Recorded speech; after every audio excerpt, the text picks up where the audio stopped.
yang berat timbangan kebaikannya, maka dia berada di surga. Apa yang kau ketahui dari hiyan neraka ini? Narun, api yang menyala-nyala.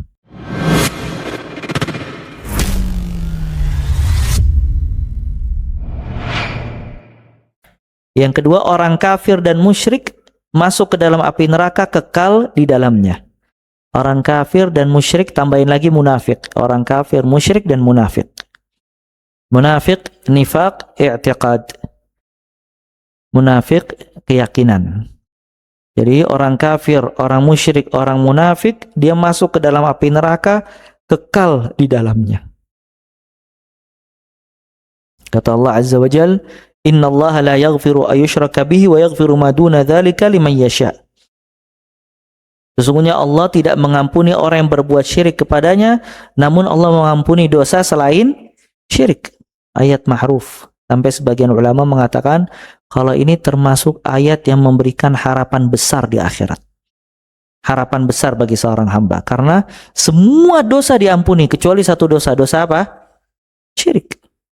Zina diampuni, khamr diampuni, uququl walidain, durhaka kepada kedua orang tua diampuni, riba diampuni, minum khamr diampuni, liwat, homoseksual diampuni. Yang tidak diampuni apa? Syirik. Maka ayat ini ayat yang memberikan harapan besar. Kalau orang berbuat syirik kemudian bertaubat, diampuni tidak? Diampuni oleh Allah Azza wa Jalla. Ya. Kata Allah dalam surat Fatir ayat 36, "Walladzina kafaru lahum naru jahannam." Dan orang-orang kafir bagi mereka neraka api jahannam. Dan yang ketiga, para pelaku dosa besar dari kalangan kaum musyrikin apabila wafat dan tidak dapat pengampunan dosa. Para pelaku dosa besar dari kalangan kaum muslimin yang mentauhidkan Allah apabila wafat dan tidak dapat pengampunan dosa. Artinya dia orang muslim, mukmin, tauhid, tapi dia wafat tidak dapat pengampunan dosa. Maka dia dimasukkan ke dalam api neraka namun tidak kekal. Orang seperti ini akan dimasukkan ke dalam api neraka namun tidak kekal. Akan dikeluarkan dari neraka, maksudnya akan dikeluarkan dari api neraka dan mereka diazab untuk dibersihkan dosa-dosanya. Jadi azab buat orang yang mentauhidkan Allah berbeda dengan musyrik. Kalau musyrik diazab selama-lamanya. Sedangkan orang yang mentauhidkan Allah Azza wa Jalla diazab dalam rangka tathhir, dibersihkan, dicuci dari dosa-dosanya. Bukan azab yang abadi. Maka ini dinamakan dalam akidah kita murtakibul kabira, para pelaku dosa besar. Kalau antum baca kitab-kitab akidah, di situ ada bab hukmu murtakibil kabira. Apa hukum orang para pelaku dosa besar? Atau dikatakan mukmin naqisul iman, orang yang beriman namun imannya lemah atau berkurang. Ya, ini bisa dipahami ya. Dan orang seperti ini ya ikhwah, tadi orang atau para pelaku dosa besar dari kalangan kaum muslimin apabila wafat dan tidak dapat pengampunan dosa.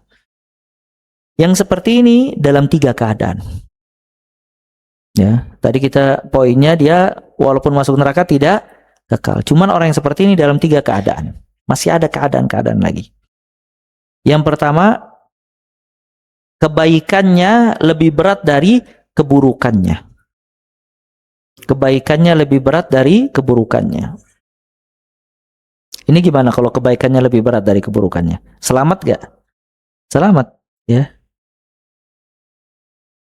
Al-qari'ah, mal qari'ah, wa ma adraka mal qari'ah, yauma yakunu nasu kal farashil mabthuth wa takunul jibalu kal ihnil fa amma man thaqulat mawazinuhu fahuwa fi 'ishatin radiyah. Barang siapa yang berat timbangan kebaikannya maka dia berada di surga.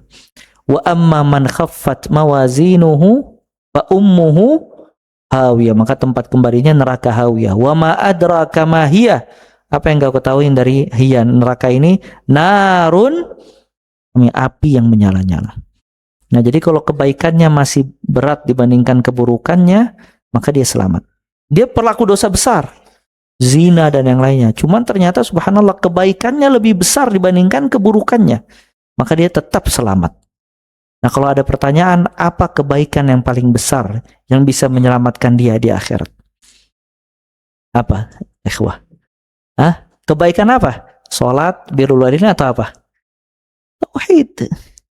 Itu kebaikan yang paling besar, tauhid, kalimat la ilaha illallah. Maka antum mungkin pernah dengar hadis bitaqah, hadis kertas itu, sepucuk surat, sepucuk kertas. Dia melihat amal keburukannya sejauh mata memandang. Subhanallah ya ikhwah. Antum kalau ke laut itu sejauh mata memandang. Nggak ada ujungnya kayaknya laut itu. Maka orang ini melihat amal keburukannya, catatan amal keburukannya sejauh mata memandang. Sampai dia bingung, ya Allah gimana ana selamat? Sampai ditekankan, atungkir min hadza syai', ada yang kamu ingkari nggak? Kata dia, la ya Rabb, nggak ada, ana semua ngaku.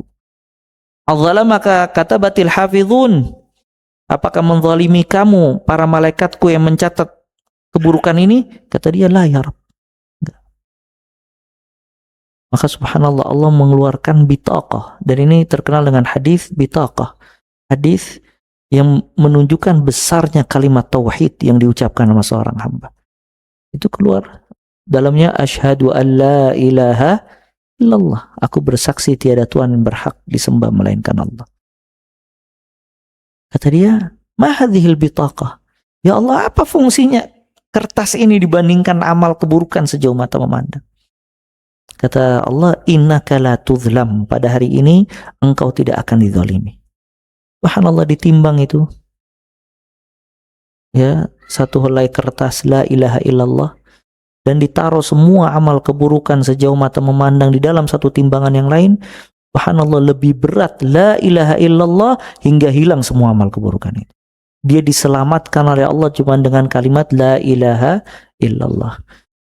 Makanya disebutkan dalam haditsul qudsi yang diriwayatkan oleh Imam Tirmidzi, ya ibadi, lau ataitani biqarabil ardi khataya, wahai hamba-hambaku, kalau seandainya engkau datang kepadaku dengan seluas bumi kesalahan, thumma laqitani la tusyriku bi syai'a, kemudian engkau datang kepadaku tidak berbuat syirik dengan apapun juga, la ataituka biqurabiha maghfirah, niscaya aku akan mendatangkan engkau seluas bumi ampunan. Maka nggak ada yang lebih besar dapat mengampuni dosa dibandingkan tauhid. Cuman orang ini ketika mengucapkannya sesuai dengan konsekuensinya, maknanya, syarat dan rukun-rukunnya. Dia tidak berbuat syirik, tapi dia murtakibul kabirah. Dia pelaku dosa besar. Tapi kalimat la ilaha illallah menyelamatkan dia dari catatan amal keburukan. Maka diselamatkan dia oleh Allah Azza wa Jalla.